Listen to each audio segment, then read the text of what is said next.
सभी किसान भाइयों और व्यापारी बंधुओं को मेरा नमस्कार।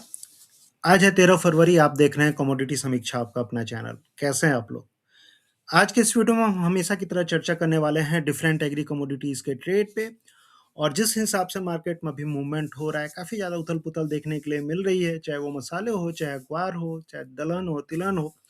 तो आज के इस वीडियो में हम चर्चा करेंगे क्या रह सकता है आज का मार्केट, हमेशा की तरह देखेंगे क्या है major price factors, price drivers, कौन-कौन से ऐसे फैक्टर हैं जिसके चलते मार्केट में इतनी ज़्यादा उथल-पुथल हो रही है। साथ-साथ हम जानने की कोशिश करेंगे मेजर प्राइस आउटलुक, नीचे में कहाँ तक सपोर्ट है और किन स्तरों से भाव घूम सकते हैं। अगर हल्दी में देखा जाए तो हल्दी में भी लगातार गिरावट देखने के लिए मिल रही है, वही हाल जीरा का है, वही हाल ग्वार का है, तो सारी चीज़ें हम डिस्कस करने वाले हैं, इलायची हो। तो देखते हैं, आगे बढ़ने से पहले एक छोटा-सा डिस्क्लेमर रहेगा कि वीडियो टोटली एजुकेशनल पर्पज़ के लिए, अगर आप वायदा बाज़ार में ट्रेड करते हैं तो अपने बुद्धि विवेक से करें। वायदा बाज़ार में ट्रेड करना काफ़ी ज़्यादा जोखिम भरा हो सकता है। तो शुरुआत करते हैं और बात करते हैं सबसे पहले हम हमेशा की तरह ग्वार के साथ में। और ग्वार की अगर आप बात करेंगे तो मैं देख रहा था, अगर पिछले 6 सेशन को अगर आप देखेंगे, पिछले 6-7 सेशन को देखेंगे तो ज़्यादातर समय में मार्केट रेड निशान में ही ट्रेड करते हुए दिखा है। बार-बार एक उम्मीद आती हुई दिखी है कि ग्वार में रिकवरी आएगी, लेकिन आ नहीं रही है और ग्वार का मार्केट लगातार गिरते ही जा रहा है। हाल-फिलहाल में जो ट्रेड डील हुई थी और एक उम्मीद बनती हुई दिख रही थी इस ट्रेड डील के बाद, अमेरिका से खरीदारी बढ़ेगी ग्वार गम की और ग्वार के प्राइस बढ़ते हुए दिख सकते हैं, लेकिन इसके उलट ग्वार का भाव और नीचे जाते हुए दिखा। अगर ग्वार सीड की बात करेंगे तो ग्वार सीड के जो कल भाव थे, कल मैं देख रहा था जो गिरावट थी 5466 के आसपास की क्लोजिंग बनते हुए दिखी। लो बना था 5411 के आसपास का लो बना था और मोटा-मोटी तौर पे देखा जाए 5400 के आसपास मार्केट फिसलते हुए दिखा था ग्वार सीड का। वहीं अगर आप ग्वार गम की बात करेंगे तो ग्वार गम में भी कल देखा जाए तो निचले स्तरों से थोड़ी-सी रिकवरी हुई, लेकिन मोटा-मोटी तौर पे 10,000 के नीचे भाव फिसलते हुए दिखे थे। 9970 के आसपास का लो ग्वार गम में बनते हुए दिखा था। तो आखिर मार्केट गिर क्यों रहा है, ये पहले जानने की कोशिश करते हैं। अगर देखा जाए, 2 चीज़ मैं आपको बताना चाहूँगा, ये चीज़ें आपको शायद अभी मैंने देखा है बहुत सारी जगह पे ये चीज़ें अभी कोई बोल नहीं रहा है, बातें नहीं हो रही है, लेकिन मैं डेफ़िनेटली बता रहा हूँ इस चीज़ के बाद ये लोग इस पे गौर करेंगे, बात करना शुरू करेंगे। 2 चीज़ है, ट्रेड डील जो हुई है, ट्रेड डील के बाद आप देखेंगे कि मार्केट गिरा है ग्वार का। अगर आप देखेंगे ट्रेड डील में तो क्या हुआ है, ट्रेड डील में अगर देखा जाए तो टैरिफ 18% तक किया गया है। कुछ-कुछ ऐसे आइटम हैं जिस पे 0% की टैरिफ की बात हुई थी और उसमें बहुत सारे आइटम जो थे पीयूष गोयल जी ने बताए थे, लेकिन उसमें ग्वार का नाम नहीं लिया था। तो संशय जो है, ग्वार पे 0% टैरिफ है अमेरिका के एक्सपोर्ट के लिए, वो उस पे अभी भी संशय बरकरार है, पहली चीज़। दूसरी चीज़ क्या है कि ट्रेड डील के बाद इंडिया ने यूएस का जो डीडीजीएस है, ठीक है? और डीडीजीएस जो फीड मिल के कैटेगरी में आता है, उसका इम्पोर्ट फ्री इम्पोर्ट जारी कर दिया है। तो डीडीजीएस अगर इंडिया में इम्पोर्ट होता है यूएस से, वो भी काफ़ी सस्ते दामों में, तो उसका मोटा-मोटी तौर पे जो सीधा-सीधी असर जो कैटल फीड इंडस्ट्री में जो भी प्रोडक्ट यूज़ होता है, उस पे देखने के लिए मिलेगा। चाहे वो सोयाबीन हो, चाहे वो मक्का हो, चाहे ग्वार हो, चाहे कपास खल्ली हो, चाहे वो cotton mustard seed oil cake हो। तो हमने देखा है जब से ट्रेड डील हुई है उसके बाद हमने देखा है कपास खल्ली में भी गिरावट आते हुए देखी है, हमने सोयाबीन में भी गिरावट आते हुए देखी है, ज़्यादातर जितने भी आइटम है ग्वार मिल में भी गिरावट आती दिखी है और इसका एकमात्र कारण है डीडीजीएस का फ्री इंपोर्ट। ऐसा नहीं है कि इंडिया में डीडीजीएस का प्रोडक्शन नहीं होता है, लेकिन अगर देखा जाए कंपेरेटिवली जो डीडीजीएस जो यूएस में बनता है, वो एक तरह से देखा जाए तो जेनेटिकली मॉडिफाइड रहता है और कंपैरेटिवली अगर इंडिया के कंपेयर में देखा जाए तो सस्ता रहता है। तो सस्ता डीटीजीएस इंडिया में आएगा, उसके चलते उसको देखते हुए ग्वार मील का जो डोमेस्टिक कंजम्पशन है, डिमांड है, वो प्रभावित हो सकती है। ये सारी चीज़ों को देखते हुए ग्वार का मार्केट अभी फिलहाल में गिरते हुए दिख रहा है। तो देखते हैं आगे क्या रहता है। अगर टेक्निकल लेवल्स की अगर आप बात करेंगे तो ग्वार सीड में जो टेक्निकल लेवल्स मेरे हिसाब से बनते हुए दिख रहे हैं, एक ट्रेंड लाइन में कल देख रहा था और इन स्तरों से एक्सपेक्ट कर रहा था कि मार्केट रिकवर हो जाए शायद 5480 5470 के बाद, लेकिन रिकवर हुआ नहीं और मार्केट मोटा-मोटी तौर पे अगर इस लेग का देखें तो 50% के आसपास गिरते हुए दिखा है। आज का जो सपोर्ट है, आज का सपोर्ट यानी 5400 के आसपास, पिछली बार भी 5400 के आसपास मार्केट जाके रिकवर करने की कोशिश कर रहा था। 5400 से अगर रिकवर होना है तो हो अदरवाइज़ मार्केट जो मेरे हिसाब से 54 5250 तक जाने की क्षमता रखता है, 5250 तक हो सकता है मार्केट जाए। वैसे भी मैंने आपको पहले भी बताया कि फरवरी में ग्वार के भाव जनरली डाउन साइड में ही रहते हैं, नीचे साइड में ही रहते हैं और अभी भी इस साल भी फरवरी में वही संभावनाएँ बन रही हैं।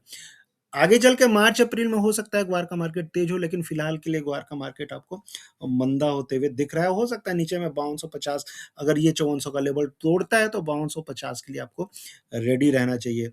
वहीं अगर आप ग्वार गम की बात करेंगे तो ग्वार गम में भी लगभग-लगभग वही सिनेरियो है, चार्ट के हिसाब से ट्रेंड लाइन ब्रेकआउट कल बनते हुए दिखा था और नीचे में जो संभावना अभी भी बनी हुई है लगभग 9700 के आस-पास हो सकता है मार्केट आपको फिसलते हुए दिख सकता है। और 9700 के नीचे अगर जाएगा तो फिर तो मुश्किल हो जाएगी, लेकिन अभी फिलहाल के लिए 9700 आप मान के चलिए। ग्वारगम में भी जो तेज़ी आएगी मार्च के बाद आएगी, मार्च में और मार्च-अप्रैल ज़्यादातर देखा जाए तो मोटा-मोटी तौर पे तेज़ रहते हैं, ग्वारगम हो चाहे ग्वारसीड हो। इस साल भी वही संभावना है, फरवरी में थोड़ा-सा एग्रेसिव खरीदारी से अभी फिलहाल में आपको बचना चाहिए। अब बात कर लेते हैं मसालों में और मसालों में बात करेंगे सबसे पहले हल्दी की। हल्दी में हमने देखा था, हल्दी में मैंने आपको बताया था जो लेवल हमने डिस्कस किए थे कि 15,900 के आसपास का सपोर्ट है, 15,700 के आसपास का सपोर्ट है, वो सपोर्ट टूटते हुए दिखा था हमें और मार्केट देखा जाए तो 15,000 के भी लेवल को तोड़ के कल का जो लो बना था 14,912 के आसपास का लो बना था। तो इस हिसाब से देखा जाए तो एक लगातार गिरावट और जारी रहा हल्दी में और मार्केट थोड़ा बहुत संभलने की कोशिश किया था बीच में, लेकिन संभल नहीं पाया।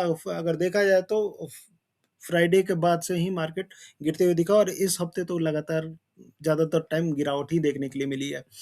आवक जिस हिसाब से मैं देख रहा था तेलंगाना हो, आंध्र प्रदेश हो, चाहे वो कर्नाटका हो, आवक लगातार बढ़ती हुई दिखी है और जो डेली आवक आ रही है लगभग 35 से 40 हज़ार बैग की आवक आ रही है, जिसमें ज़्यादातर अराइवल जो आ रहे हैं तेलंगाना में आ रहे हैं।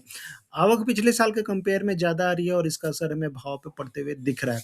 लेकिन मैं आपको बता दूँ कि अभी जो टाइम है अगर आप देखेंगे मोटा-मोटी तौर पे डिमांड साइड से सपोर्ट मिलने की चांसेस मैं बोल रहा था, डिमांड साइड से सपोर्ट मिल सकता है और जो बाइंग ज़ोन है अगर आप देखेंगे, यहाँ से जो ब्रेकआउट दे के मार्केट ये गया था, उसी लेवल के आस-पास मार्केट आके रुका हुआ है।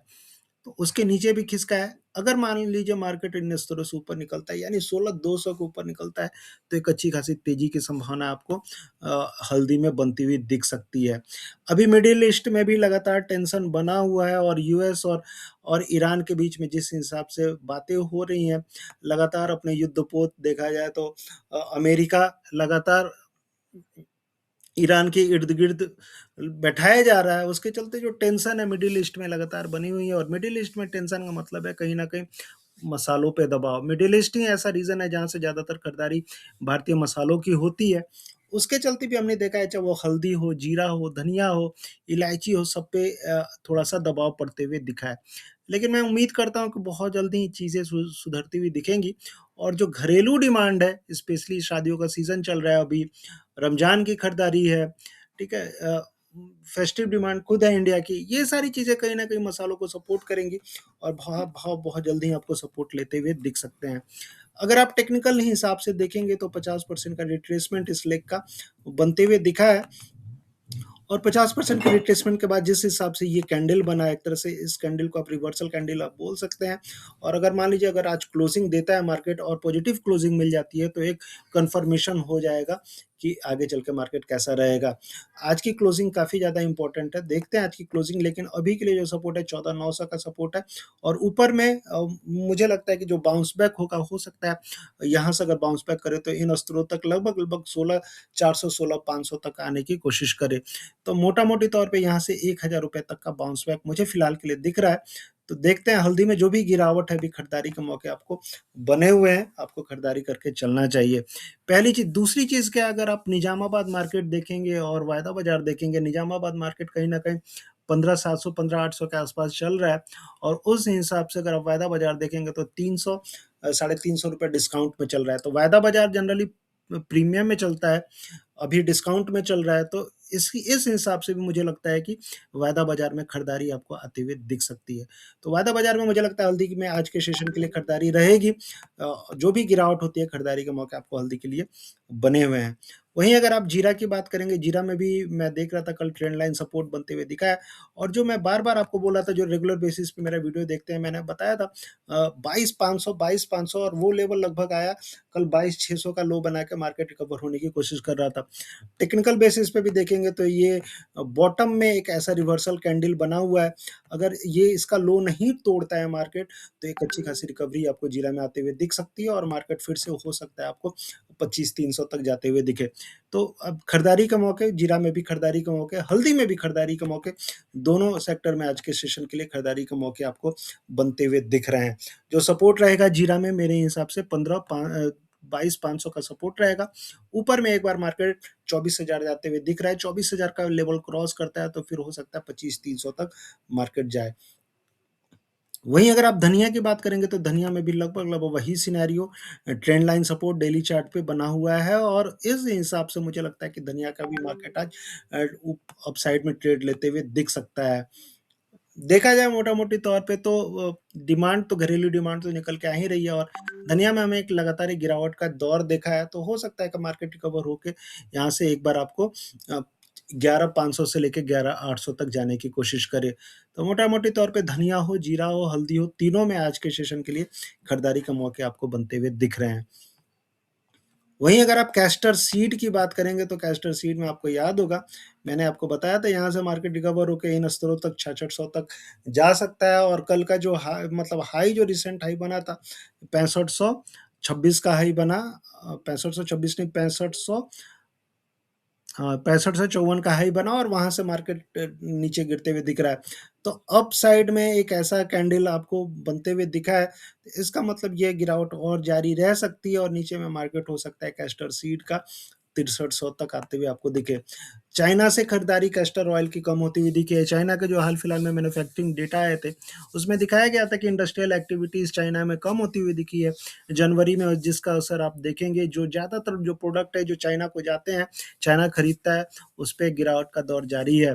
ज़्यादातर कैस्टर ऑयल चाइना में जाता है और चाइना में अभी ल्यूनर हॉलिडे का माहौल बना हुआ है, हॉलिडे चल रहा है चाइना में, तो जो बाइंग है अभी स्लो पड़ी हुई है चाइना में, उसका भी असर हमें कैस्टर ऑयल पे पड़ते हुए दिख रहा है। उस हिसाब से भी गिरावट आपको कैस्टर में और बनते हुए दिख सकती है। वहीं अगर आप कुक्कुट की बात करेंगे तो कुक्कुट में मुझे लगता है कि मार्केट रिकवर हो सकता है। जिस हिसाब से अगर आप देखेंगे अकोला मार्केट हो चाहे कड़ी मार्केट हो, काफ़ी ज़्यादा प्रीमियम में चल रहा है स्पॉट प्राइस से, तो उसका असर आपको आज के सेशन के लिए हो सकता है कुक्कुट पे पड़ते हुए दिखे। आज के सेशन के लिए जो सपोर्ट है 3230 जो मैं बोल रहा था, ऑलरेडी मार्केट कल आते हुए दिखा 3230 3240 के आसपास सपोर्ट है। कल का जो लो बना था 3250 के आसपास का लो बना था और मुझे लगता है कि मार्केट यहाँ से रिकवर होते हुए आपको दिख सकता है। तो कुक्कुट में भी जो भी गिरावट है, जब तक मार्केट 3230 का लेवल नहीं तोड़ता है, बाइंग का रिस्क लिया जा सकता है और हो सकता है मार्केट आपको ऊपर में फिर से 3400 तक के लेवल दिखाए। तो खरीदारी के मौके आपको कुक्कुट में भी बनते हुए आज के सेशन के लिए दिख रहे हैं। वहीं अगर आप मेंथा की बात करेंगे तो मेंथा में मेरे हिसाब से देखेंगे तो लेवल्स ब्रेकआउट ज़रूर दिखा है, लेकिन मोटा-मोटी तौर पे मुझे लगता है मेंथा में खरीदारी के मौके अभी आपको बने हुए हैं, मेंथा में खरीदारी करके चलना चाहिए। नीचे में 940 के आसपास का सपोर्ट अभी भी बरकरार है, ऊपर में 980 990 तक भाव जाते हुए दिख सकते हैं। इलायची की बात करेंगे तो इलायची में देखिए कल अगर आप केरला मार्केट ट्रैक करते हैं तो केरला मार्केट में कल रिकवरी होते हुए दिखी थी 2500 के आसपास, जो ऑक्शन प्राइस थे जाते हुए दिखे थे केरला मार्केट में और धीरे-धीरे मुझे लगता है कि इलायची में भी रिकवरी आते हुए दिखेगी आपको। लगातार हमने गिरावट का दौर देखा है और बहुत जल्दी आपको इलायची में भी, छोटी इलायची में भी रिकवरी आते हुए दिखेगी। तो मुझे लगता है कि जो भी गिरावट है इलायची में खरीदारी करके चलना चाहिए। वायदा बाजार में भी अगर आप देखेंगे ये जो ज़ोन है 2700 का, ये एक मेजर हर्डल का काम कर रहा है। 2700 का लेवल अगर तोड़ता है वायदा बाजार तो आपको एक अच्छी खासी तेज़ी बनते हुए दिख सकती है।